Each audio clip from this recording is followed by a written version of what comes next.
But for the moment, if you could welcome to the stage Sean Culey, that would be great. Sean.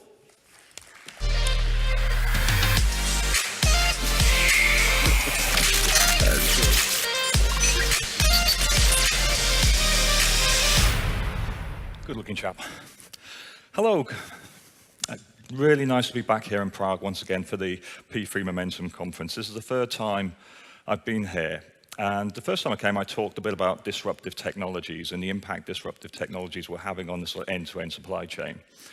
And then last year, I expanded on that a little bit and talked about what companies can do, because they don't want to be all doom and gloom. We need to have somewhere to go with this information. So we talked about creating customer-centric business models and business models that actually help to change the way you engage with your customers.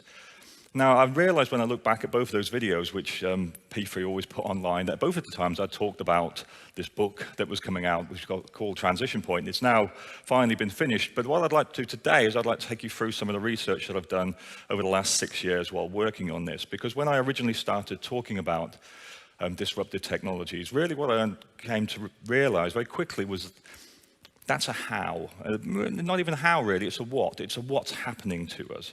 What was really more interesting was, why is this happening? And then I guess the million-dollar question is, so what? What does it mean? And whenever I present around the world, the questions I'm always asked, and the things that sort of drove me to write this really, were not questions about how do we implement this technology, or which technology should we focus on, but questions like, what does this mean for my children? Which subject should we be studying?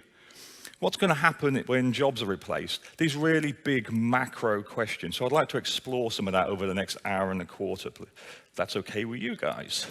So I want to start by going back a little bit into history and talk about engines of revolution. So the first part of my book talks about why. Why did this happen? Why have we had what's known as an exponential increase in the progress of humanity in a very short period of time? For a very long time, our life has been very subsistence-based. It's been very top-down, and there's been people who have been controlling us, and everyone else's role has been basically just to survive. And if we want to look what exponential looks like, and I use this image here because the story most people use is the invention of chess. And a certain King Caesar, was presented with the game of chess by one of his subjects. And for the prize of this fantastic gift, the person who invented it asked that he has 1 grain of wheat on square number 1, or 2 on 2.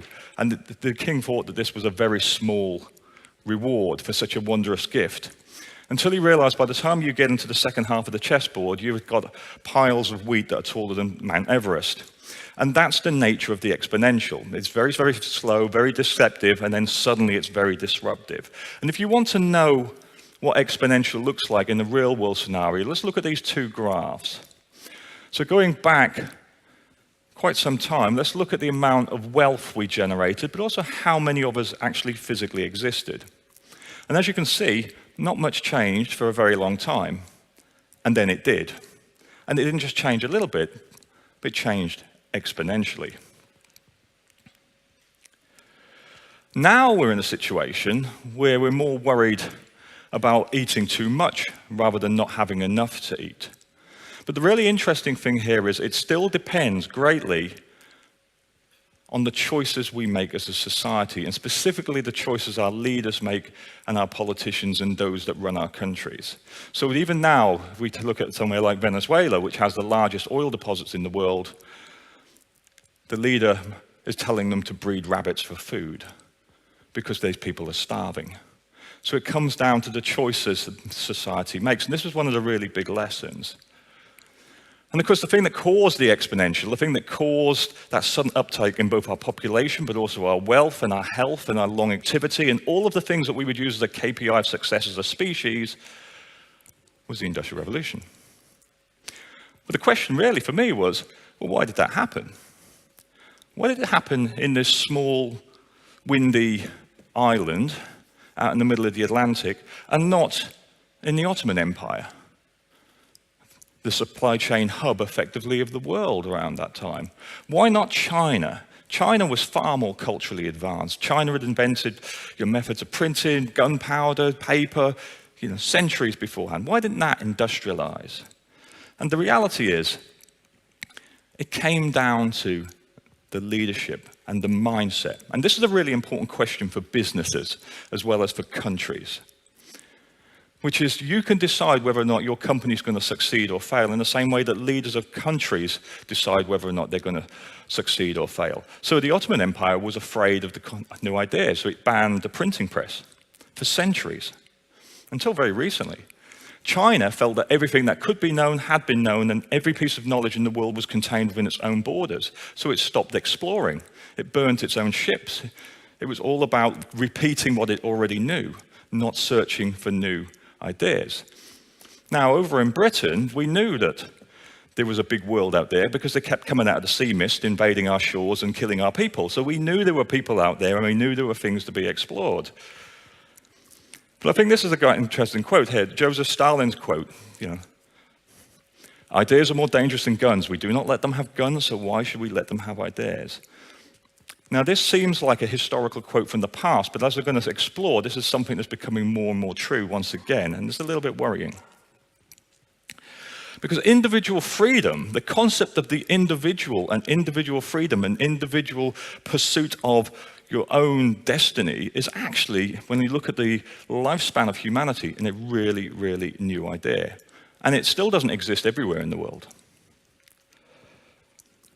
So what happened over in Britain? Well, the engine of revolution was kick-started because of freedoms, because of individual freedoms. And there was a series of unintended consequences that took place. And I talk about capitalism and coffee, because the coffee shop is one of the really interesting factors. What happened in Britain was that people were able to meet and gather. Men of industry and invention and investment could sit and discuss about, I've got this new idea, we could use this idea to power a new machine, we could build a business, I'll take your money, you take your invention, we'll build an industry, and that was okay. Britain was a very bottom-up society. Everything was legal up until the point you were told it was illegal. Most other countries everywhere in the world, everything was illegal unless you were told otherwise. There was a different mindset, which led to, obviously, the Industrial Revolution. And then, one of the things we need to understand is, why does capitalism and this transformation of exponential growth from humanity happen? And that took me to economics, of course. And these chaps, I think I had presented here before, Nikolai Kondratyev, a Soviet economist who was tasked by Joseph Stalin to prove that communism was the future and capitalism was dead around the point of the Great Depression. And he came back and said to Joseph Stalin, nope, I believe that capitalism comes and goes in waves and peaks and troughs. It basically collapses and has reborn again. And Stalin obviously didn't like that feedback because he wanted communism to be the future, so he had him sent to the Gulag for the rest of his life and executed, as you do. Joseph Schumpeter picked up his work, he was an Austrian economist, and said, well, that's great, and I agree with what Kondratyev says, but he didn't explain why. And the why is entrepreneurs and innovations. Innovation is what's driving this process that he called creative destruction. New technologies, new innovations are created, and they destroy the old innovation, but it moves society forwards. And we've had 5 of these waves. Each one creates a new power source, a new transport mechanism, new communication mechanisms, and generates huge new industries, which generates enormous amounts of new wealth. And we're now about to start the upswing of the 6th. So we've been in a transition period since 2008, since the financial crash, and we're now about to swing upwards. It's been deceptive for a long time. We've been talking about technologies like robotics, like autonomous vehicles, for quite some time now. I've been standing on stage since 2012 doing this. But they've gone from ideas to realized practices. We're about to see all of these out and amongst us very, very soon. And to give you some idea of the speed of change in the upswing, I want to show you this picture. This is 5th Avenue in New York in 1908. And what you'll notice there are no cars. Everyone's on horses and buggy. 5 years later, there's no horses. That's the speed of change in the upswing. When the technology becomes industrialized and out into the market, things can change really, really quickly. And these waves are getting higher and faster. Why? Well, firstly, the frequency. New inventions are building on old inventions, and things are changing a lot more quicker. The shortening time periods, they used to be about 70 years, and now they're down to about 45, 50. The impact, there's more innovation, there's more of us. The first industrial revolution started in Britain, then Germany, then the US, then Japan. Now the world is involved. The amount of innovation that's being created is much higher because there's more brains involved in this, there's more people. The diffusion, digital products move across the world much quicker than those that went across by sailboat. Pokemon Go took about 19 days to reach 50 million users. That's how fast things can change. And the scope. Because of the geographic scope, more countries are being affected. So let's talk about what's happening right now. We're in the sixth wave. And we're in the transition period, and we've been in here a little while, and we're now about to move up into the upswing, and things are going to get really disruptive really quickly. Because we're here. This is where we are. We're the innovators. The early companies are starting to explore these technologies. What can they do?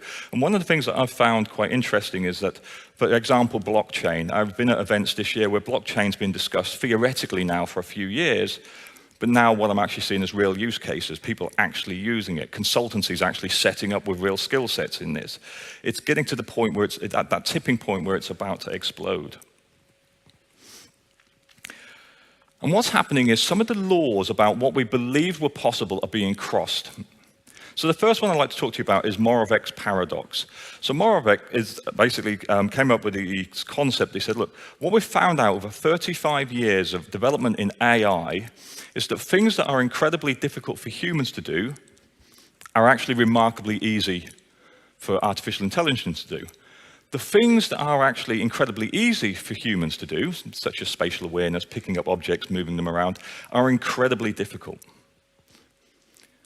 So hard things are easy, easy things are hard.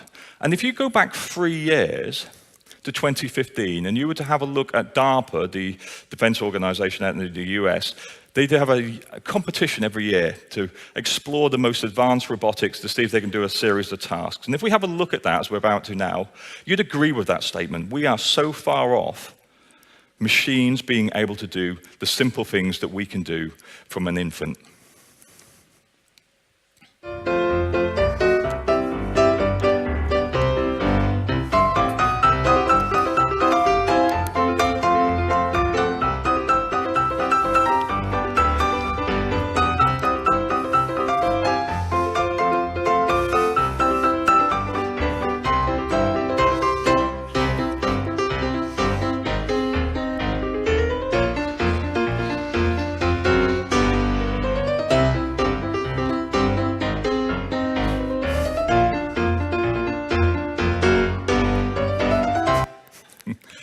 So there we have lots of robots drugging around like a drunk on a Friday night.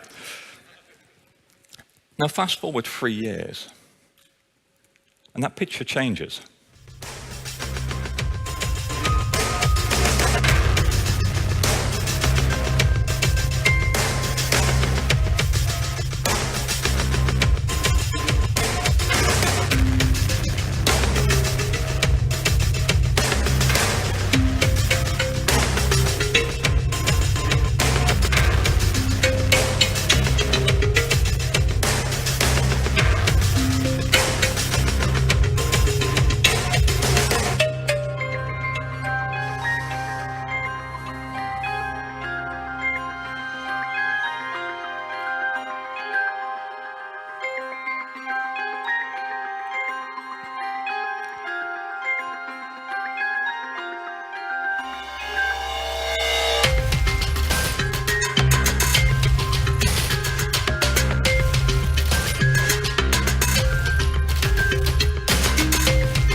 That's an astonishing level of development in 3 short years.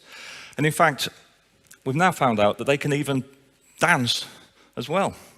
We should worry the guys on stage earlier. Right to Harlem, Hollywood, Jackson, Mississippi.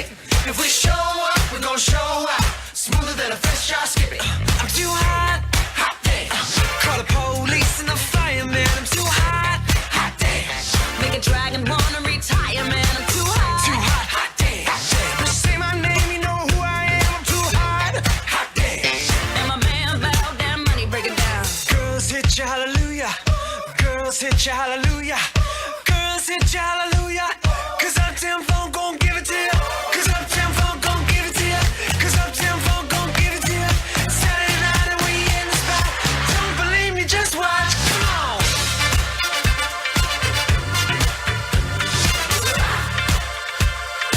Don't believe me, just watch. Don't believe me, just watch. Don't believe me, just watch. Don't believe me, just watch. Don't believe me, just watch. Hey, hey, hey, oh! That video came out 2 days ago, and I thought, I've got to get that in the presentation somewhere.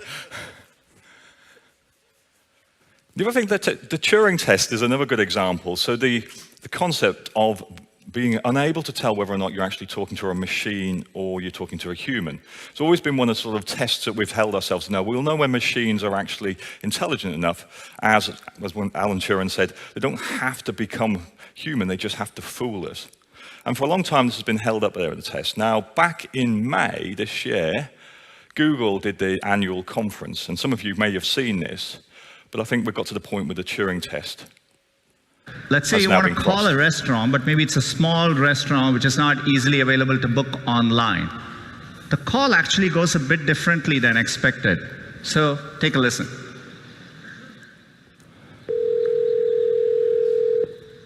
See, how may I help you? Hi, I'd like to reserve a table for Wednesday the 7th. For 7 people? It's for 4 people. 4 people when? Today? Next Tonight? Wednesday at 6 p.m.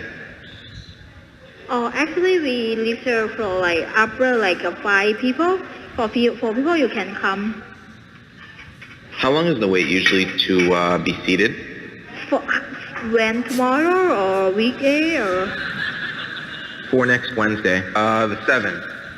Oh no, it's not too busy. You can come for 4 people, okay?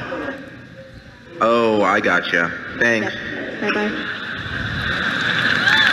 Again, that was a real call. We have many of these examples where the calls quite don't go as expected, but the assistant understands the context, the nuance. It knew to ask for wait times in this case and handle the interaction gracefully. So at that point there where the machine spoke better English than the person on the other end of the phone, and the person on the other end of the phone had no idea that they were speaking to a machine. And in fact, most people freaked out when Google announced this and said, we need to have some sort of announcement at the start of the call to say, by the way, I'm not human. So when we get to that point, I think we can safely say the Turing test has been crossed when the machine has to announce that it's not a human.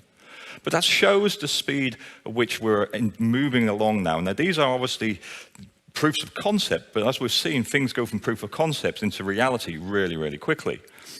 And IBM recently announced a computer called the IBM Debate, which shows a real level of intelligence. So it was in a debating competition with a human. The debating competition, it actually won. Where the subject was not known, so IBM Debate had to basically trawl through the entirety of human knowledge, that is the internet, and make its argument up as it was going along, and correspondingly counter the points being made by the human. So it was a proper debate.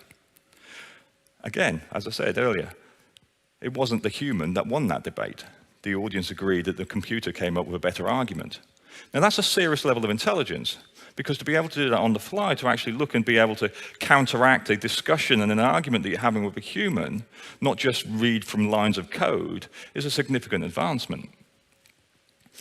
Add these together and you're getting the sort of what I call the triple whammy of creative destruction. Whammy number 1 is horizontal convergence. So we're now at the point where the things on the end of your wrists are increasingly being replaced by machines. So across the supply chain, from all the way from source to cell, we're now developing machines that ultimately can do the things that humans used to do. The brainless, dull, dirty, dangerous jobs, picking things out of the ground, putting them on shelves, moving things onto a truck, all of these sorts of things are being automated. The things that enable them to do that is whammy number 2, which is the automation of thinking, of planning, of forecasting. You're seeing now artificial intelligence encroach on the supply chain, realizing that actually it's got the better chance of getting an accurate forecast than we have because we're either fearless or careless. Our forecasters are either always over-optimistic or they're just not very good at it. So why don't we let the machines do it? Because they seem to be exponentially better than we are. And whammy number 3 is technological convergence. So these are machine brains controlling machine hands. And we're ending up with an end-to-end supply chain, ultimately, that can be controlled by AI-enabled control towers to drive all of these different machines. And the real kicker is that all of these are happening at exactly the same time.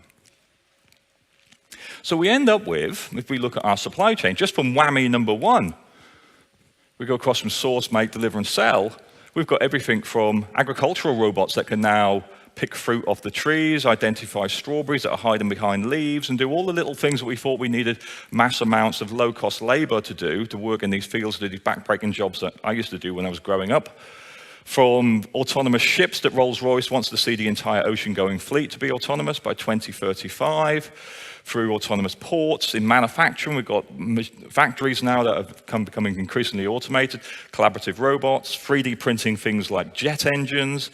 Down here, you've got clip printing, which I think I showed last year, which is being able to create solid objects out of liquid and able to be customized and produce things that are customized at the same rate as we mass produce items. 3D printed houses, warehouse robotics, autonomous trucks, drones, delivery robots that go on autonomous trucks and create a mobile mothership. People buying stuff by 2D barcodes off a virtual store. Amazon Go and its stores where you can just scan your phone and pick what you want and walk out. There's no queues. We've got robots like Pepper in retail. We've got devices in our houses that allow you to order just by speaking. And we've even got machines now that will order for you. So we're getting the collection of technologies across the end-to-end supply chain. And the supply chain is becoming self-aware. What we're doing now is we're starting to capture data. So data is the key here. And we're capturing across every single node in the supply chain. Also got the concept of digital twins, which allows us to replicate everything from ships to pipes to production line. The macro is becoming micro. We used to just be able to look at, say, the power outage of a plant at a very macro level. Now we're actually looking at sort of how much power individual machines use at any particular point in time. We're peeling back the layers of our world and able to create digital representations of it that shows what's going on, and we can make changes digitally to understand what's going to happen physically. And we've got 2 Internet of Things. We've got the consumer Internet of Things with all of the devices in the home and in your life, from your mobile phone to your fridge to Amazon's just put Alexa into a microwave and all of these things, through to the industrial Internet of Things, which already have lots of sensors, but now are being able to connect it together to capture data about throughput, about energy consumption, about emissions. So we're being able to collect all of this information, but it's too much information for humans to process and make sense of, so we're needing machines to do that. So we end up with a model where the robots are making and moving. Things like the blockchain are going to record all the transactions. Robot process automation, small pieces of code are going to do all the processing and the report generation. Chatbots are going to handle the queries if you've got any, and your complaints. And we've got AI-enabled control towers that will analyze all this data, identify the issues, and recommend any potential solutions. So I've been working with IBM Watson as their supply chain team, for example, about creating playbooks where the machine basically captures the data, understands whether or not we've had this before, brings together the information, and actually says, right, you need that person, and that person to get together. Here's the information about what's happening. Here's the actions you took last time, and it's all presented by the AI system for them. So we're creating what I call the PAL supply chain. Personalized products and services, automated supply chains, and more local production and storage facilities. So what's happening here is we're moving from outsourcing and offshoring back into reshoring because we can make things with machines far cheaper than we can make things with humans, even if that human only charges $1 a day. Because we've got the additional costs of storage, of shipping, the risks. We've identified that we may have trusted that supplier, but we didn't know their supplier, or the supplier, and then suddenly you've got lead paint on toys again, and you've got, melanin in your milk, and people are dying.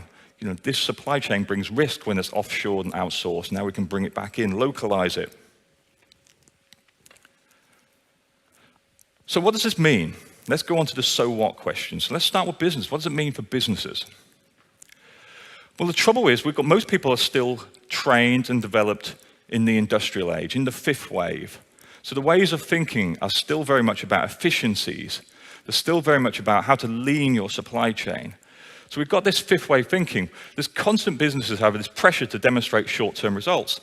I did a roundtable recently at an event in Berlin. All the sort of industry leaders said, what's the thing that stops you from being able to put these transformation projects? And it was always the usual subjects. We need immediate ROI. We've got a lack of risk taking in our culture. We need to clarity about what our strategy is so we don't know which technologies to take advantage of.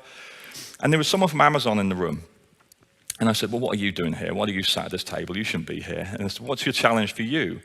And he said, well, our biggest challenge is recruiting people from somewhere else because we have to deprogram them.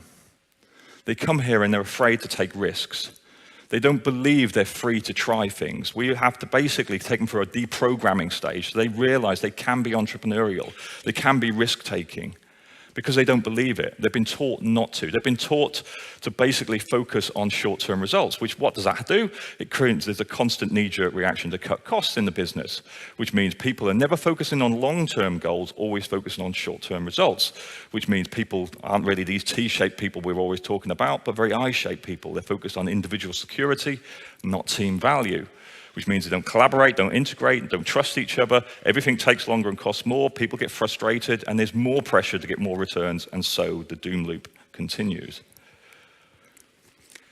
The thing is, companies will need to adapt to the creation side of the waves, else they'll just become part of the destruction. Most companies are structured to the past, not the future, top-down hierarchical business models. Labor costs are becoming less and less relevant part of the equation.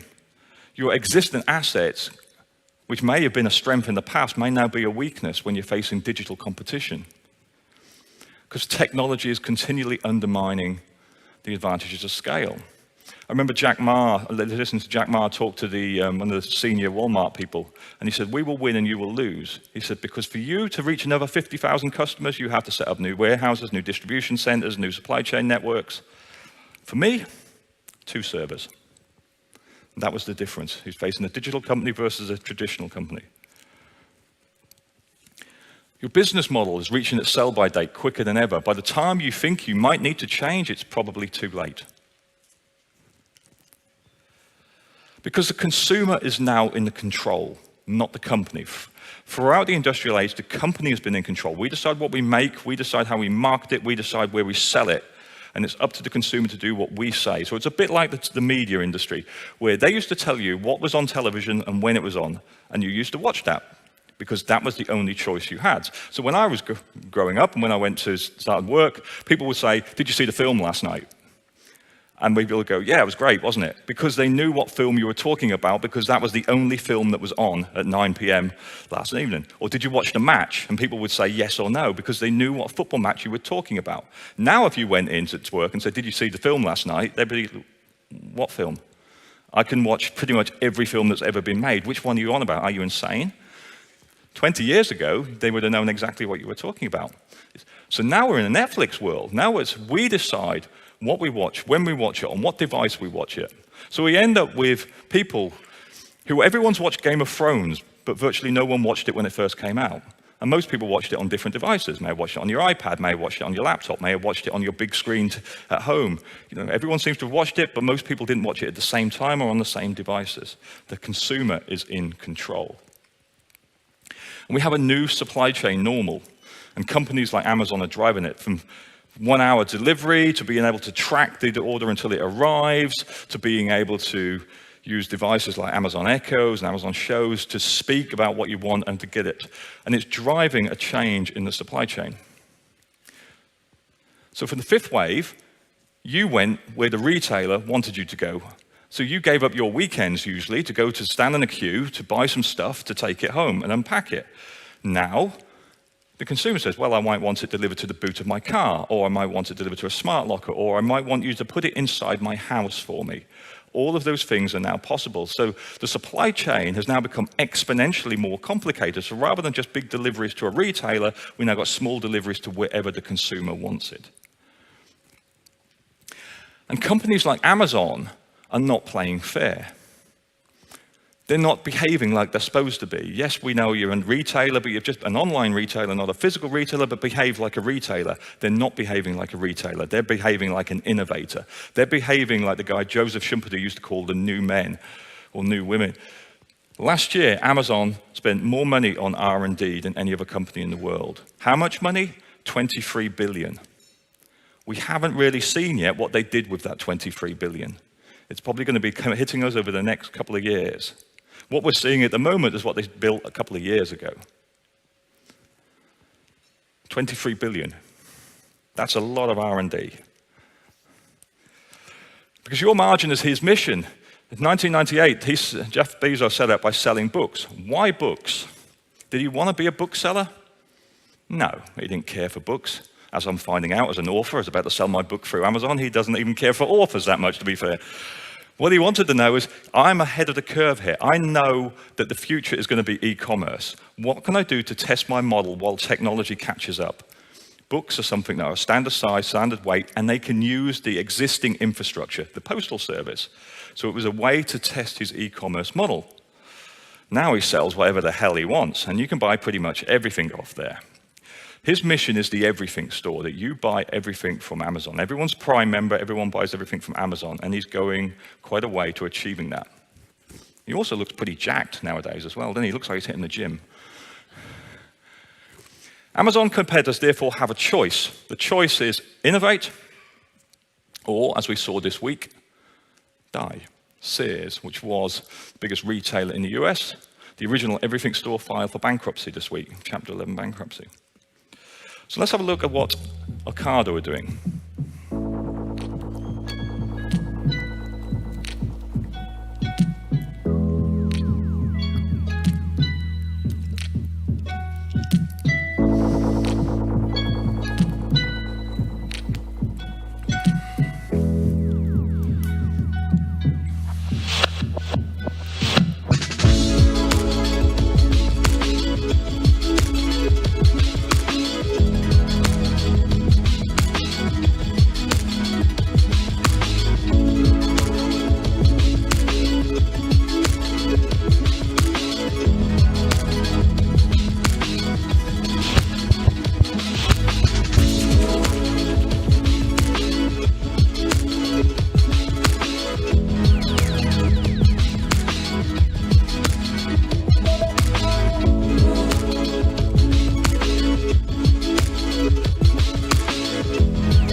So that's their Andover warehouse. That's the level of innovation they've done. They've now repackaged themselves as an innovation company. In fact, they've got a new profit center. The most profitable profit center they have right now is their own skills in autonomous capabilities and robotics. They sell those skills.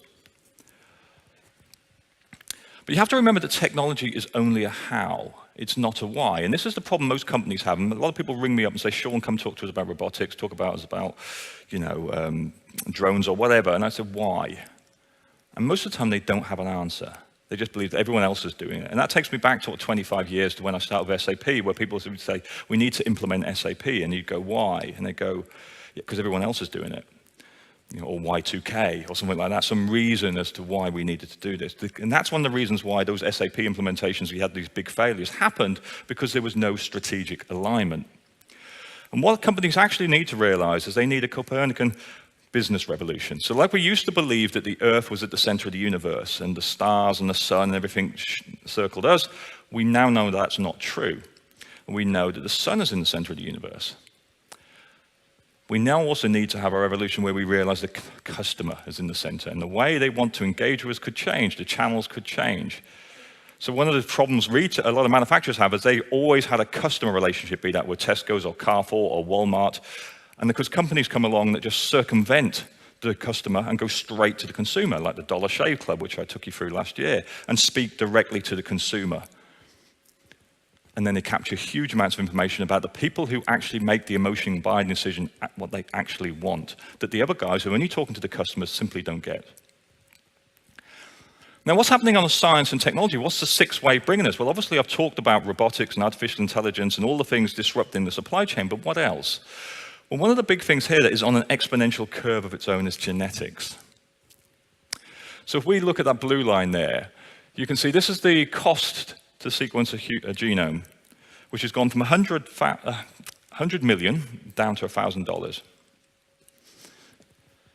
So a sequence of a genome costs around 0.0014% of what it was in 2001 and takes just a couple of hours rather than years. And in fact, they can now do this on the move. So if you look at the orange line there is Moore's law. That's the sort of speed of Moore's laws. Every 2 years, the power of trips doubles, the cost halves. So look at how much that's actually fallen, which means small to medium-sized companies can now take that technology and start to work with it. What can they do? Well, we're starting to things like bioprint, but now that we can sequence the genome, we can start to do things like create printers that use stem cells. We've always had problems with things like, taking replacement organs and rejection drugs that people have to take for the rest of their life. That will be cured. Printing things using human flesh as ink. L'Oreal's partnered with Nalgando about using printing human skin and testing cosmetics on human skin. There's just no human attached to it. We will soon be able to reprint our own replacement parts. But it's enabling us to answer some really big questions. And there's revolutionary technologies that come out in the last few years. Probably the one that's created the most excitement is CRISPR, which is the ability to actually go into the DNA itself and using something called Cas9, which is like a molecular pair of scissors, actually take out defective pieces and potentially replace them as well. Which means that obviously a lot of the diseases that we suffer at a genetic level, like Alzheimer's, like cancer, sickle cell anemia, are being able to be treated and hopefully wiped out. But it's also enabling people to say, can we do some really big things? Like stop dying. So companies like Google have set up companies like Calico, Californian Livestock Corporation, and spending billions of pounds saying, well, if we understand the causes of death, cellular degradation, intracellular damage, these sorts of things, can we now not at a genetic level cure those things? Can we not only extend our life, but actually reverse the process of aging? So not only do we live to 120, but we only look like we're 25. And in fact, they're now saying, well, in the next couple of years, we will probably see a few extinct species coming back to life, things like woolly mammoths, where they've got the DNA of these creatures, and it's now a case of just breeding them with like traditional African elephants and actually bringing them back to life. AI was something I mentioned earlier, but AI is now being unleashed in a number of different ways over and above the supply chain. I think companies like IBM Watson being able to take on industries like the healthcare industry, being able to identify cancer signals and go through thousands upon thousands of scans and identify things that simply the human eye misses. It's also being moved to collect the entirety of human knowledge and have that at its disposal using sort of fuzzy decision trees. Been put into the automotive industry, logistics we talked about, legal, and finance. So artificial intelligence, again, a technology that's been pointed in a number of different areas. And in fact, we now have our first robotic citizen in Saudi Arabia. So they've disappeared one citizen and created another one. That was a topical joke, I think, wasn't it? Maybe a bit bad taste. But there's some unintended consequences, and one of the things I talk about quite a bit throughout the book, of the historical side, but also in the future side, is unintended consequences. Things that we didn't expect to happen that may have a positive result, but might not. Let's look at some of the unintended consequences we've seen so far. Now, the thing about AI is, it's only as good as the data it has at its disposal. And some of the data that we have is biased, and some of the data is incomplete. As Google found out, when it got a tweet from Jackie Alsine here, who said, "Google Photos, you're all effed up, my friend isn't a gorilla." Which didn't go down too well when they put a black person as being a gorilla, because the data set they had so few black people in it, it couldn't make the distinction. That didn't go well with the PR department, as you would imagine. What happens when you test something in the lab, in your sterile environment, your company, and everything works fine, and then you expose it into the toxic world that is the rest of humanity? This is Tay. Tay was designed as a chatbot that would tweet like a 15-year-old girl, and it was able to get engagements with people out in the outside world. So back in 2016, it announced itself, said, "Hey, I'm here. Can I say that I'm stoked to meet you? Humans are super cool." The very next morning, it was saying, "Chill, I'm a nice person. I just hate everybody."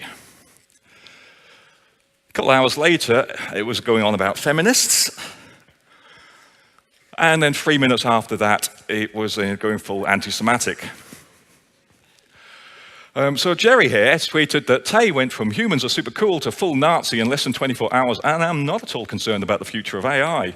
And very quickly, Tay is now switched off, and his tweets are protected. 4chan had got hold of it and said, "I wonder what we can do with this." And so the people at 4chan were then obviously communicating with it and bringing their arguments into play.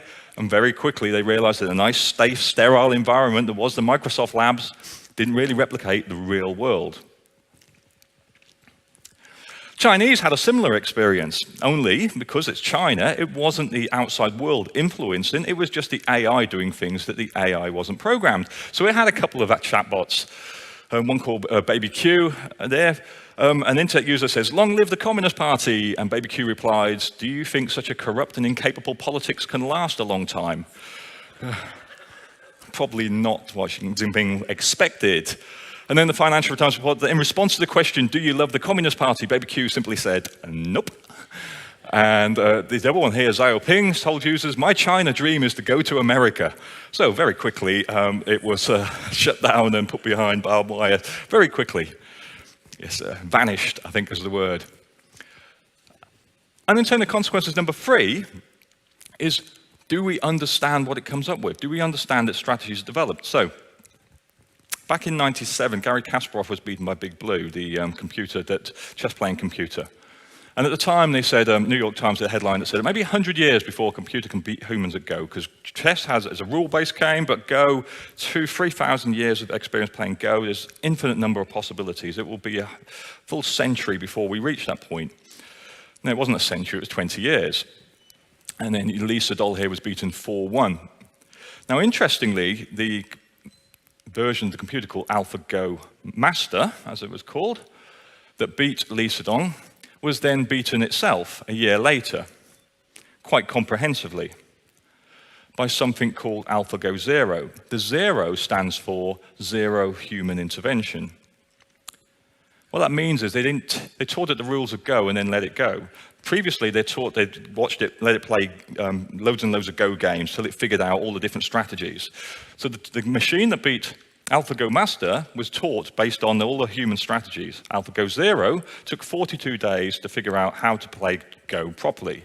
So we've had 3,000 years pretty much of playing Go, and we realized we haven't got a clue how to play the game. It came up with completely new strategies. All the things that everyone was taught to do, go for the corners, win the corners first, it completely ignored. In fact, the people who said it, who watched it, the Go specialists who watched it, said it's like watching an alien civilization inventing its own mathematics. And then they said, well, I wonder whether or not we could use AlphaGo Zero against Stockfish. Now, Stockfish is the world's best chess-playing computer. So the best chess player in the world is no longer human. It hasn't been for the last 20 years. It's now a machine. Stockfish is the best chess-playing computer in the world. AlphaGo Zero destroyed it. How long did it take? From not knowing how to play chess to destroy stockfish, 4 hours. Again, they didn't teach it how to play chess, they just gave it the rules and said, you figure it out. And it did things that they'd never seen before. It sacrificed queens and things like this. The rules that we said we should never do playing chess. It just said, no, let me figure this out. And it completely wiped it away. So it comes up with its own strategy. So then it goes to some really big and important questions. How do you protect yourself against something that develops strategies that you can't even comprehend? Now you wait till we start putting quantum computing into this. So again, quantum computing is about to start on its own exponential curve. They've been developing it, they're reaching sort of the point of what they call quantum supremacy. Things like the IBM's D-Wave quantum computers out there, and there's a lot of debate whether or not it's true quantum computing or not. But once we actually crack that nut and we put quantum computing with AI, then all bets are off of what we can actually achieve. And it's causing a lot of people to be concerned because there is a race at the moment around how we can put as much AI as possible behind as much killing machines as possible. There's something called the LAWS, Lethal Autonomous Weapon System, that the UN has. Russia has already said quite clearly, I'm not signing up to anything. We're going to develop these and you're not going to stop us. So because one country says that, every other country will develop their own and make sure they can play catch up. We've already seen what you can do with very little power. So something called Alpha, a bit similar to AlphaGo, was a Raspberry Pi powered flight simulator that went up against the Top Guns, the fighter pilots in the US. And they couldn't touch it. It wiped them out every single time. And they said again, very similar things were said as the guys who watched it play chess. It did things we didn't expect. It was more aggressive than we expected. It used strategies we'd never seen before. And that was using a Raspberry Pi computer. And already we've seen headlines like this that say there's a dark secret behind the AI, and that it's a black box. We put stuff in, stuff comes out. And the more advanced it gets, the less capable we are to understand how it actually does what it does. And we've now got a really big question to ask, which says, do we want it to continuously explain itself? Do we want to limit it to what we can physically understand, or do we want to let it go and let it figure out some of the big problems? And if we're going to talk about space travel or curing cancer or being able to do nuclear fusion, then human intelligence and being capable of stopping it so it only reaches a limit of our intelligence is not going to be good enough. Which is going to ask some really big questions, because already people are getting concerned. AI creators don't understand how complex it works. Are the algorithms already spiraling out of our control?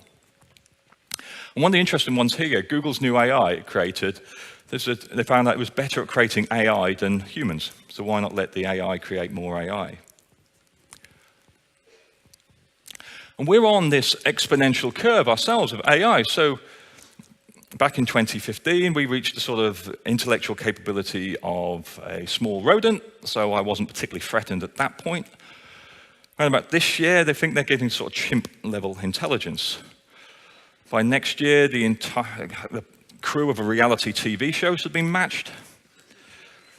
And then by 2020, they reckon IBM's artificial brain will have gone from 256 neurons to 10 billion neurons. Quite a lot. By 2025, we should get to the level of a politician, and then by 2029, a normal human. By 2045 is the point of what they call technological singularity, which is the point whereby artificial intelligence reaches the capability of effectively the entirety of the human planet. Everyone agrees that's going to happen, and everyone agrees they don't know what happens next. So the question really is, will AI disregard its original purpose and start evolving on its own? It's an interesting question. Did you follow what your parents' original purpose for you was? Let's talk about economics. So what does it all mean from an economics perspective? Well, actually, there's some really good news. From a sustainability factor, this is going to be fantastic. Labor costs are obviously going to drop. Production costs are going to drop. We're not going to transport all this stuff halfway around the world, so that's going to drop. We're not going to need to store things just in case. We'll store things what we need when we need it, so that'll drop. And some economists like Jeremy Rifkin believe we'll move to something called a zero marginal cost society, where the cost of every additional unit is effectively zero. A bit like digital products. Every time you copy a digital file, it costs you nothing. And each wave has a new golden age There is a bubble, a burst, new golden age, and then it moves and peaks. And there will be a new golden age. There are going to be huge amounts of completely new industries that generate enormous amounts of wealth. If we look at AI, for example, we're here. This is sort of the value of the AI market. You move forwards just 7 years, and that's significant. Augmented reality, virtual reality, again, they're just concepts that are really only just starting to move into the marketplace. We're just seeing the very early deceptive innovations. We haven't really seen it hit the market yet. The industry of everything. There's huge amounts of new infrastructure going to be laid down, from everything like the One Belt, One Road initiative out in China, the Hyperloop that's been developed between Sydney and Melbourne, or the one between Abu Dhabi and Dubai. But this is really interesting. So Saudi Arabia, for example, knows that oil is its past, not its future, and it needs to diversify. And it's spending $500 billion creating a new city called Neom. And it's got a really nice marketing video. And basically, it's to try and attract the world changers to come and live in this new city that's completely renewable, that's got all the latest technology. I think what it's really asking for is for rich people, so that's not me, to go and live there in the future, but it's creating a huge new city. So all of this stuff has got to be built. There's going to create quite a significant amount of jobs. New materials being created. Graphene is the one that most people think of when we talk about new materials. Again, it's at the deceptive stage. They're playing around with the labs. It's being used in things like footwear at the moment and things, but it's going to move into other industrial areas, and we're going to see what we can do with graphene.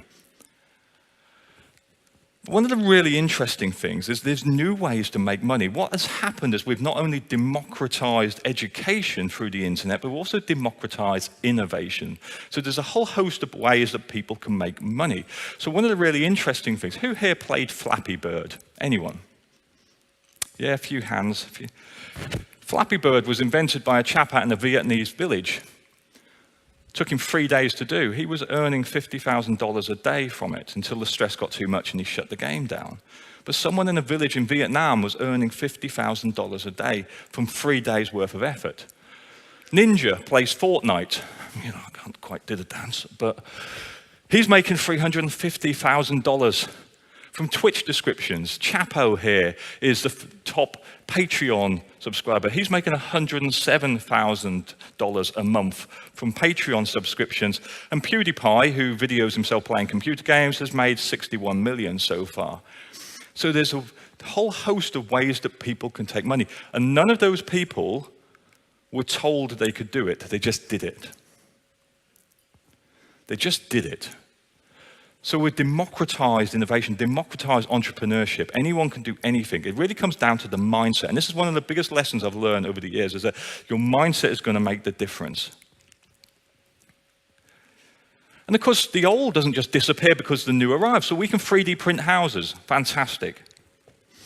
However, every house built to date has not been 3D printed. And every house built to date that still exists needs repairing. Needs bathroom to be changed. All of these things need doing, and it won't be done in any foreseeable future by robots. It's going to be done by humans, electricians, plumbers. You know, all of these people will still have jobs. And right now, unemployment's at an all-time high, so any sort of fear of the dystopian future and a jobless future, people look at that and go, well, why is unemployment, so low? What happened to the job-apocalypse? And the reality is, we're in a transition point. The old is still here. People still drive trucks. And people are employed in making trucks that drive themselves. Very soon, trucks that drive themselves will take away the jobs of people who drive trucks. And then we'll see the change. There are 7 reasons why I think it's different this time. Number 1, the speed of change. Things are changing now faster than ever. The reasons I talked about earlier. Digital products change incredibly quickly. Amazon trials something in Manhattan, it's 1-hour delivery, and rolls it out to the rest of its network in places like the UK and Australia very, very quickly, like in the next 2 weeks. The scope of change.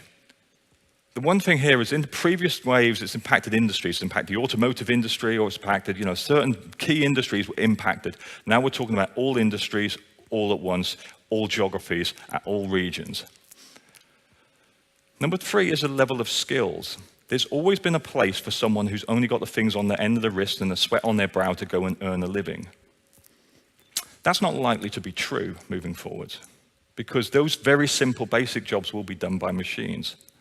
So the level of skill you will need to compete in the next wave is going to be higher.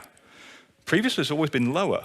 We used to be very skilled artisans. We used to do many things. We used to kill our own food, cook our own food, make our own bread, do all these different things.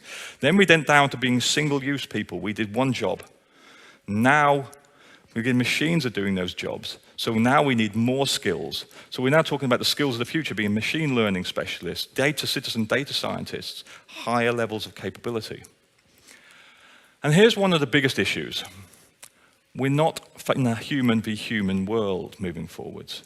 And the challenge is this, the robots aren't just replacing jobs. They're replacing capabilities. When you create something that can speak, see, hear, move, touch, these are human capabilities that are being replaced. So then the question comes, what can we do with these capabilities? So it's not like the old day where we built a robot and it did one thing on a production line. We're now building robots that can do multiple things. What do you want it to do? And it can do a lot of things better than us. For example, if you look at the robot like Pepper in retail, you go to a retail assistant who's worked all day in the shop and you say, how was today? And it would say, it was busy, boring. You get about that level of feedback. You ask Pepper how its day went in its retail store, and it'll give you a full breakdown of every interaction it had, what they were looking for, probably what their email addresses are, whether or not they're on your customer database already, probably a photograph of them so that you can see whether or not they were male or female, what race they were from. You get a full breakdown of everyone they engage with all day. So now we've got machines that are capturing all of this data versus your, yeah, it was pretty boring. That's the kind of difference. The reduction of the labor intensity of work, again, because machines and artificial intelligence and robots and all these things are doing this, the amount of labor needed to actually generate things is reducing. We don't need so many people. Here's a kicker. The length of working life, we're living longer. So in the previous waves, we would get disruption come in, but generally it would take a while to diffuse across different industries, across different geographies. And you could probably see out your retirement because you're expected to retire at 55, 60, and then be done. Now we're living longer. Retirement ages are being pushed out. We're probably going to have to change. People in their mid-40s, 50s are now going to have to adapt, whereas previously they said, well, I only need another decade, and I'm good. Well, you're probably not going to get that decade. You're going to have to retrain. And finally, the squeezing of the middle class. The one thing that drove the Industrial Revolution was the creation of a whole new class of people. And right now, the middle class is growing worldwide. It's now more people who are middle class than they are poor, and that's the first time that's ever happened in history. But what we're seeing a lot with this new technology, it's a winners-take-all model. There's a lot of few people who are making a lot, and there's a lot of people who aren't, and that gap is growing. So let's have a look out in China. Your plant that you oversee has already been automated 80%, you said. Do you see it going the rest of that 20%? Li Zhendu, a worker at the Rapu factory, has watched as robots have replaced his colleagues. 也有可能。 How far off do you think we are from full automation? 我觉得应该3-5年应该可以吧。So nobody left working in your department? 这个要根据公司来决定这个东西。然后具体的话还是看公司层面。 Chinese delivery company JD is showing how automation is advancing in other industries, like logistics. There are still some employees here, but not at a JD sorting center near Shanghai. It's taking nearly all humans out of this process. And this is the same company that last year began making drone deliveries. This is a moment of choice and opportunity. It could be the best 10 years ahead of us that we've ever had in human history, or one of the worst, because we have more power than we've ever had before. The tools by themselves are not going to lift up the billions of people who are being left behind. Those are conscious choices we have to make as a society and as individuals. So the emerging nations are actually facing a bit of a time bomb. China knows that its future doesn't lie in its people. It knows it needs automation. And in fact, the Chinese government incentivizes organizations to automate. You would think it would be the other way around. They would incentivize organizations and companies to employ people. It doesn't. It does the opposite. The more automation, the more tax kickbacks you get. Why? Because they know it's the future for them. They've got an aging population. They haven't got the young in the country. They've got their what they call the bear branch phenomena, which is lots of young men due to the one-child policy that are unmarried and poor and aren't facing a future. And they're going to have to, as we'll see in a second, implement some quite strict controls on their people. And they're using machines to make them competitive. So they have something called the Made in China Initiative 2025, which they want to be the leading manufacturer through automation in the world by 2025. But it's leaving behind those workers. There's a lot of people who live in China and India who don't have much education, who expect an industrial revolution. They expect to have what Britain went through and the rest of the Western world went through. They expect to come from poor rural areas into a city to get a job, and it won't be a good job, but it'll be a job. And it'll enable them to buy an iPhone, not just make an iPhone. Those jobs are probably not going to be there. And in fact, it's not just the people who've only got the things on the end of their wrist to skill. The people who've spent 7 years and got themselves into $100,000 worth of debt at the US university studying law are suddenly finding that the amount of legal jobs are decreasing because machines are able to do things. So for example, this coin software that JP Morgan implemented did in seconds what previously took 360,000 human hours to achieve through contract reviews. Chatbots overturning parking tickets. And in fact, I like this quote. The late, and unfortunately, Alvin Toffler, who wrote The Third Wave, said, "The illiterate of the 21st century will not be those who cannot read and write, but those who cannot learn, then unlearn that and relearn it." And this is the challenge for most businesses right now. You have to kind of unlearn everything you believe to be true and reinvent yourself in this digital age. A lot of people think the concept of work is under threat. This particular study over here by Oxford Martin said that 47% of current jobs are likely to be replaced by automation. Now, there's a challenge to that for myself, which says it doesn't mean 47% of people are going to be out of work. It just means 47% of the jobs that we currently do are likely to be gone. But that's always been the case. We've always replaced jobs. But there are some really big questions being asked. And one of those questions is that the fact that these machines might be able to make stuff, but they don't buy stuff, and they sure as hell don't pay taxes. So in a winner-takes-all model where we have the big mega tech corporations like the Amazons and the Googles and the Facebooks, how do we pay for the society that we have? How do we keep people and provide for them? Which takes me on to this point, society. It was a society that enabled the Industrial Revolution. It was a society that enabled the exponential growth. It was a society in one particular nation that was different to the societies everywhere else that enabled it to happen. It wasn't anything to do with genetic exceptionalism or anything like that. It was cultural and societal and political. We're reaching a point where, if we take the beginning of the fifth wave, labor was cheap, but data was incredibly expensive, to where right now labor is expensive, but data is cheap, to a point where very soon both of those things will be virtually free. And that could cause the system to break. Our top-down, trickle-down model could break because people have three pieces of leverage: as laborers, as voters, and as consumers. Well, if a large percentage of the population are no longer required as laborers, then of course that asks some very big questions. And we've seen it time and time again from the Roman Empire all the way through. When people are disenfranchised and don't have any value to those at the top, some bad decisions get made. You know, usually when number one goes, number two gets called into question. Now, you might think that's ridiculous, but already in Davos, they're asking those questions. Trump got elected, Brexit happened. Why are we letting stupid people vote? Why are we letting the poor vote? Why don't we just make the decisions? Why don't we wait those who have gone through a big education system and have a degree, their vote should be worth twice? Now, this is not conversation taking place in hushed corridors in Davos. These are papers being published by the same groups of people who used to think eugenics was a good idea. And this is what happens when jobs run out. You want to know what it looks like? It looks like Detroit. There's a city where jobs ran out. Voltaire said, "Work saves us from three great evils: boredom, vice, and need." And one of the things about individualism and the individualist revolution is that people need a North Star in which to base their individual activities around. Even those who haven't industrialized realize this. So if we go here, Lawrence van der Post, South African chap who works at, said even the Bushmen in the Kalahari Desert talk about the two hungers. There is the great hunger and the little hunger. The little hunger is for material things, for food, for existence. But the greatest hunger of all is the search for meaning. And I think this is going to be one of the biggest challenges, certainly in the second half of this century, is going to be providing meaning for people in a post-work society.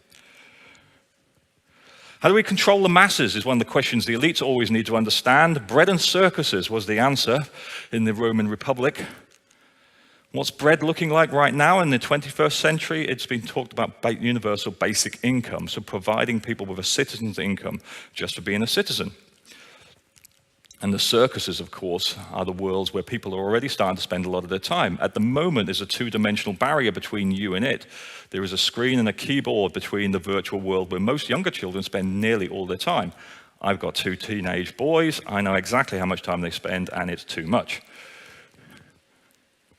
Where will people spend their time? Will they spend it here, or would they rather spend it in their virtual apartment? And the reality is, of course, they'll spend it in both. Physically, they'll be in one place, and mentally, they'll be somewhere else. Already, we've seen parenting decisions change. We used to tell children not to sit too close to the TV because you'll strain the eyes, and now we strap the screen to their eyes. And it's causing problems. Hikikomori in Japan, an issue. Over a million people have locked themselves away. Society has become too stressful for them. And you can say, yeah, but that's just the weird Japanese. Until you realize that's actually happening across the world. Again, this was a headline a couple of weeks ago. Italians suffering from the same problem, people basically not leaving their bedrooms. So this is our future. Our technocratic leaders will walk amongst us while we all live in a virtual world.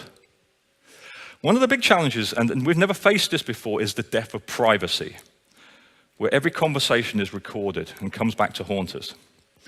We are now facing a world where the freedoms that we took for granted are being encroached on. Increasingly restrictive legislation combined with increasingly intrusive technology is a bit of a toxic mix.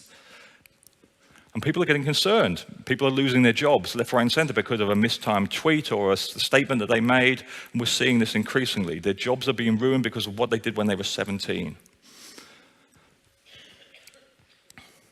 Even the country that launched the Industrial Revolution, Britain, is basically turning on its head and changing those very freedoms that were the things that caused it to launch an Industrial Revolution, from things like the Snoopers Charter to the level of surveillance to cancelling of free speech on campus.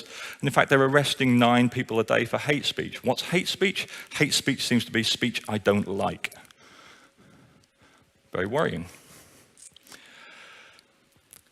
When the Normans invaded Britain in 1066, they did something called the Doomsday Book. They wanted to record who lived in the country. So they took a record of every citizen. China's doing the same, only using modern technology. Only this record is updated continuously. It's called a social credit system. In some of China's largest cities, a high-tech effort is underway to bust low-level offenders, jaywalkers. Cameras record them going through intersections, zero in on their face, and then publicly shame them on nearby video screens.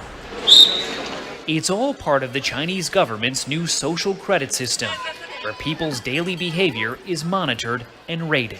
I think it's a good thing, this woman said. It makes people more honest.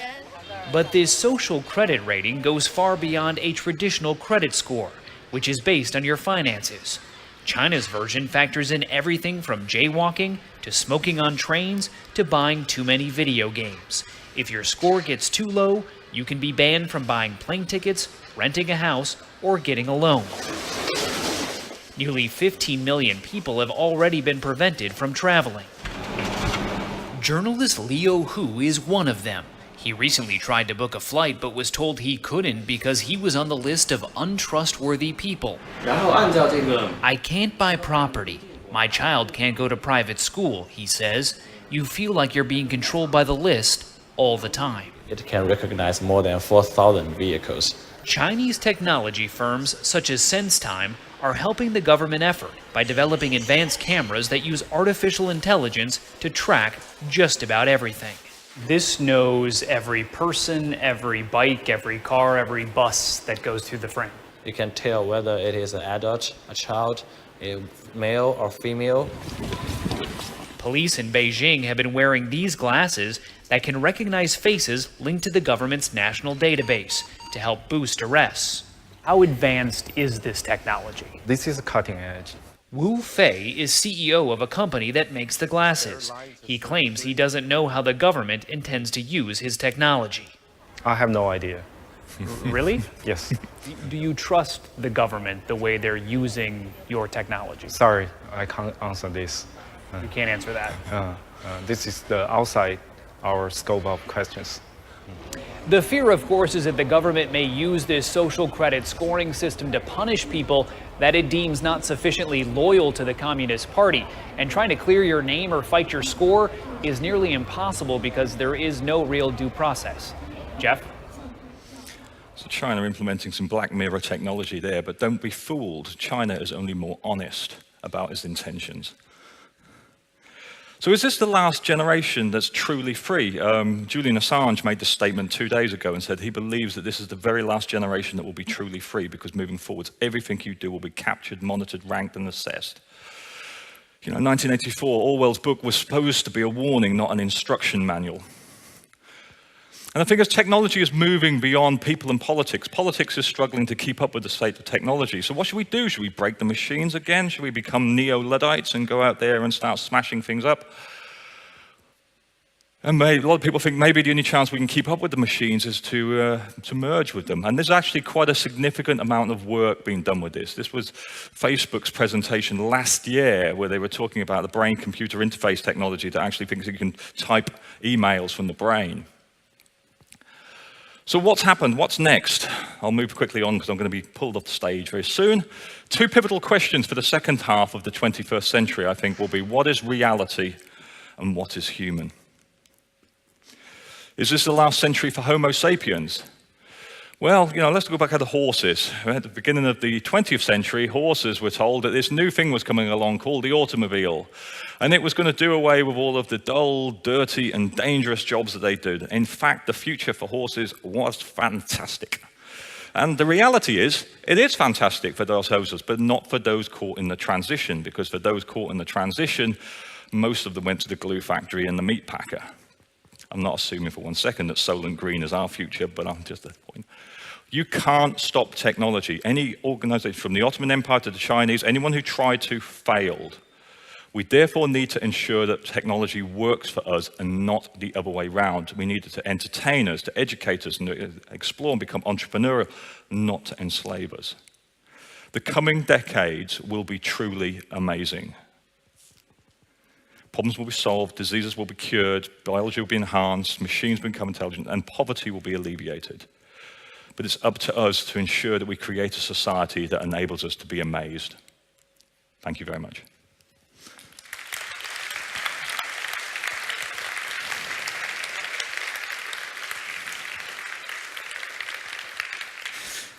Fantastic. Thanks very much, Sean. I mean, an extraordinary trip there. Thank you. Everybody, please give a big welcome to, I mean, that's fantastic.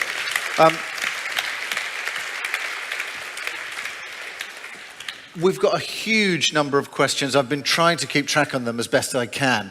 But let's try and group some of those in. Someone's got a request at the top there, I see. Well, I can only assume that that's to do with the quote about Voltaire and vice that you brought in, or perhaps dealing with the issue in China where you've got far too many men. Well, actually, that first question there is China is leading the way in terms of sex robots and female companion robots because of that problem, because of that bear bright. It knows it's got a large group of unemployed and very poor people that are usually drawn to anything that gives them a feeling of sort of brotherhood or family, which is usually gangs and criminal activity. So when in a future where you don't have a job or a wife, these people are usually disenfranchised, and actually the market for female companion robots in China is enormous at the moment. Oh, really? Okay. So maybe when Ian's out there, he can pick them up. Yes, we could get some more information.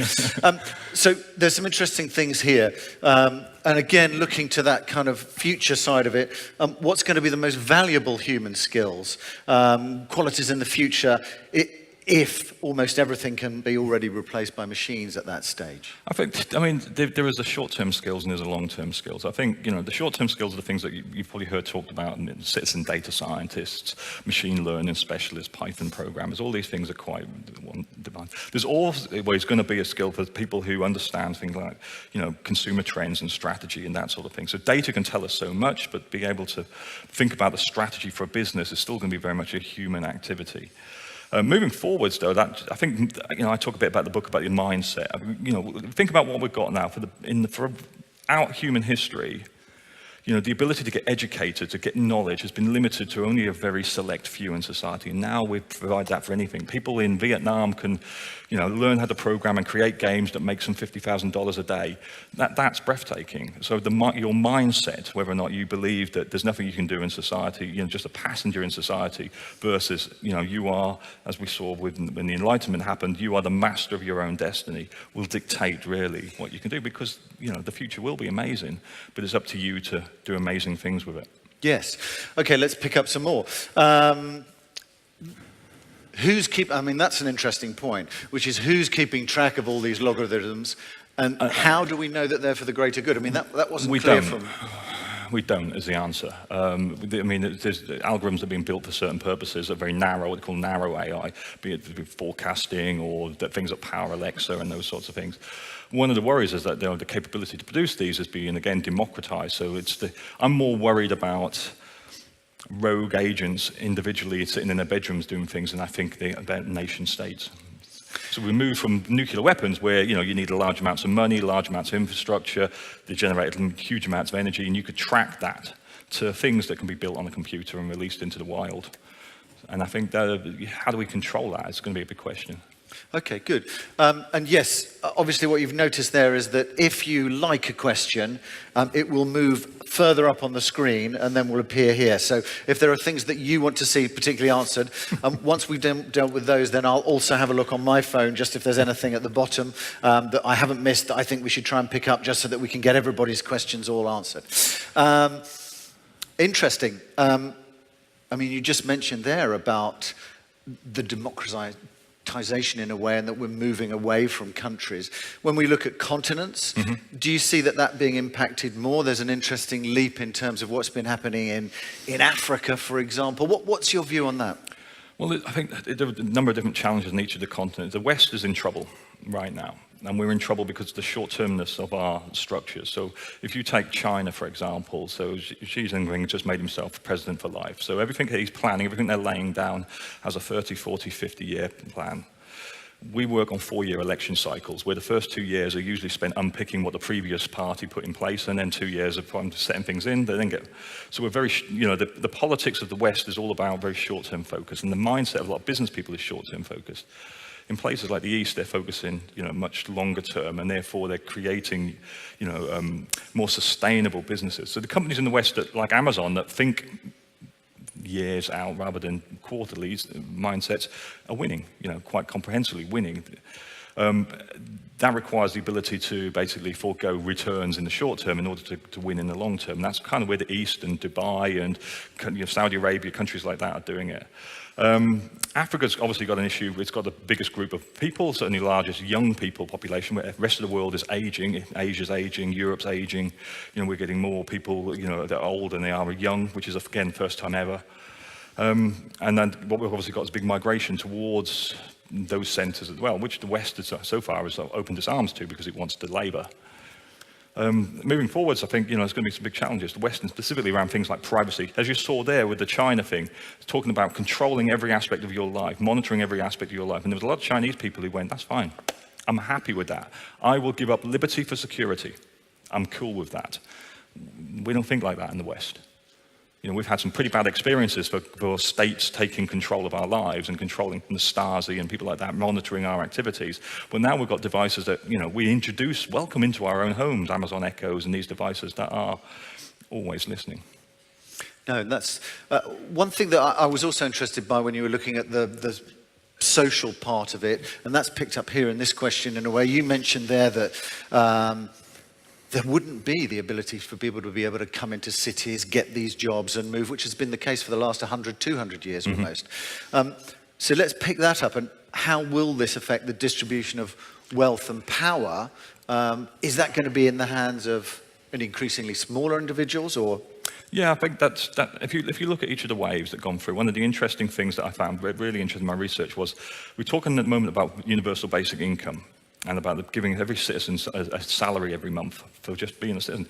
Interestingly enough, that has happened, and that discussion has taken place in the transition point of every revolution, including the first. So Thomas Spence and Thomas Paine talked about this back in the 18th century, about this giving people, an income for just being a citizen and trying to distribute the wealth. What we're seeing right now is that in this stage, at the beginning of the upswing, you see a divide. You always see a divide. It's a winners-take-all model. And then it has to recalibrate. Society has to recalibrate, and it has to say, hang on a second, this has to work for everyone or it works for no one. So we're in this transition period at the moment where some really big decisions are being made, and they are being made. If you look at something like the EU and some of the challenges they're putting on Amazon, Trump's giving Bezos a bit of a beating, saying, you're becoming a monopoly effectively, or monopsy, certainly. You're controlling suppliers, you're controlling the marketplace, and you very quickly become the world's richest man. At the same time, while most of the people who work for you don't earn the minimum wage. So he put pressure on Amazon, and Amazon very quickly realized there was an opportunity to get some good PR before Trump pulled them apart and raised the minimum wage to $15. You probably saw that over the last 2 weeks.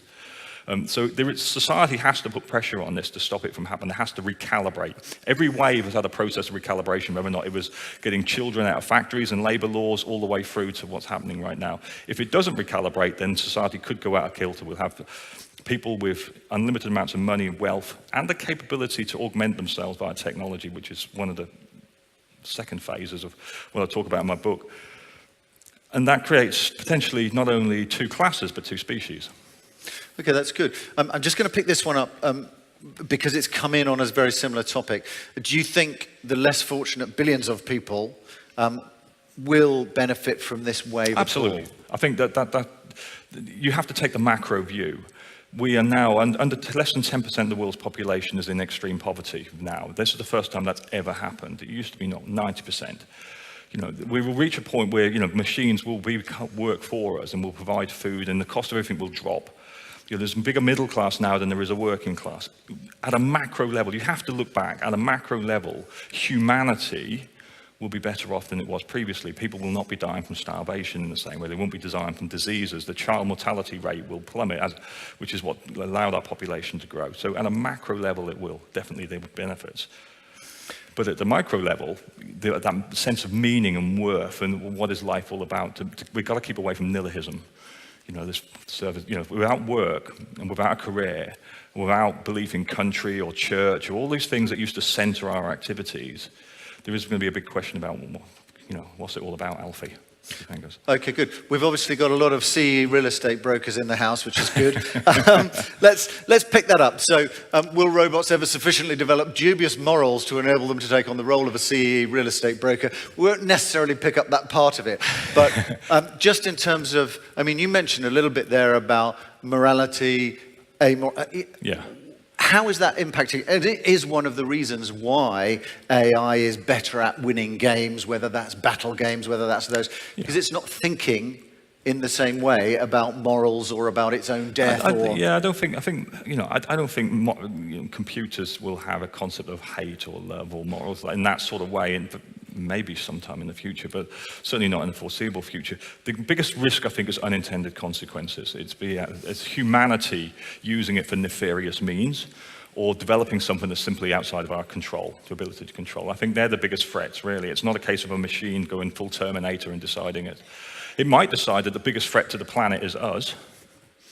If it's major, this is the thing with AI, you're giving it a task. What is the primary task? If its primary task is to save the planet and it thinks the biggest threat to the planet is humanity, then we're in full Skynet scenario.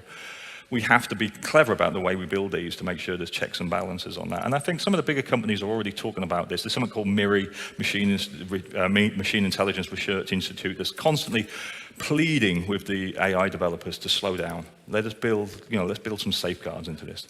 Okay, good. And let's just pick this up. So, as an individual, we've got a lot of individuals here in the room. So, as an individual, how can we prepare for this future with AI and automation? If we can. Blimey. Well, yeah, of course we can. There are tools, not a destruction at the moment. I particularly like the Toffler quote, which is about, we need to be willing to unlearn and relearn. And I think that's the key. Don't sit thinking the future is going to be like the past. It's not. Better hit this upswing. Things are going to get real disruptive really quickly. the biggest challenge, I think, for business leaders specifically, is to open their minds to being able to do things differently, to put the consumer at the center of the model, figure out where things are going, become entrepreneurial in your mindset, free your people in order to be able to take risks, to come up with ideas, and don't think the guys at the top are the only guys doing the thinking. And then I think, get your finger on the pulse, really. I mean, we have access to all this information. One of the challenges I do find is it can be a bit overwhelming. You go onto LinkedIn, there's just so many videos and so many things going on all the time. What's the signal and what's the noise? And trying to determine the signal from the noise really depends on the company and being able to define what is your why, what's your strategy, where are you going. Once you can do that, then you can identify what's important and what I can just ignore. And there's a number of things coming in. That's about financial analysts. Will they become obsolete? The jobs ideas, which will survive, which will not. And you talked about that a little bit. Yep. And that also picks up that point. Are we afraid that AI will figure out that people are useless? I'm interested to know, you talked a little bit also about the history. You showed us that slide of Madison Avenue where there was, I think, one horse in the very top left corner in the second one. Where's Wally? You spotted it. Just thinking about that, obviously, over that period as well, you'd got, at that time, lots of servants who were doing cleaning. You'd got delivery boys on bikes. You'd got all of those things. Now we've got deliveries done by vans again, and you had vacuum cleaners suddenly, so you didn't need that. How much of this is just a process that we've already seen, or how much do you think this is a real, genuine gear shift? Well, I think both are true. It is a process we've already seen. I mean, Joseph Schumpeter, the Austrian economist, said, the purpose of this creative destruction is not to give more silk stockings to queens, but to make silk stockings affordable to the masses. And that's exactly what's happened. Now, people, pretty much every woman can afford, or man could afford stockings nowadays.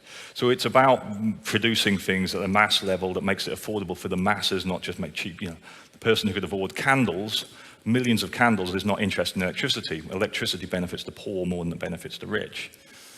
So I think there is this process that we've seen it all before, but there's 7 reasons I mentioned earlier. I think the rate of change, the fact that machines are not replacing jobs but replacing capabilities is one of the biggest issues, I think. When we're talking at the moment about things that can see, talk, hear, smell, but not limited to human hearing or human sight or human smelling, but actually more advanced than that.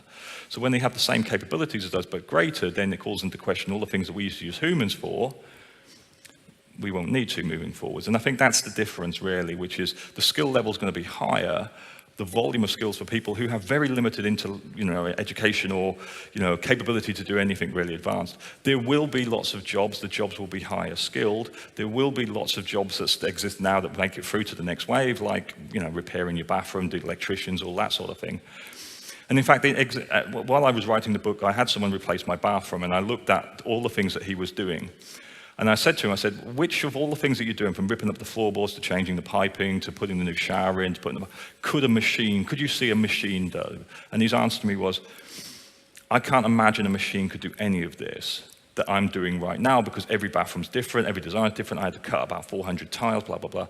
But I could imagine a machine could make every component that I use, from the bath to the tiles to the grout to So the manufacture of the components, I would like to be automated. The intelligence needed to have the discussion about how do I use those components in creative ways, I think that's going to stay very human for a while.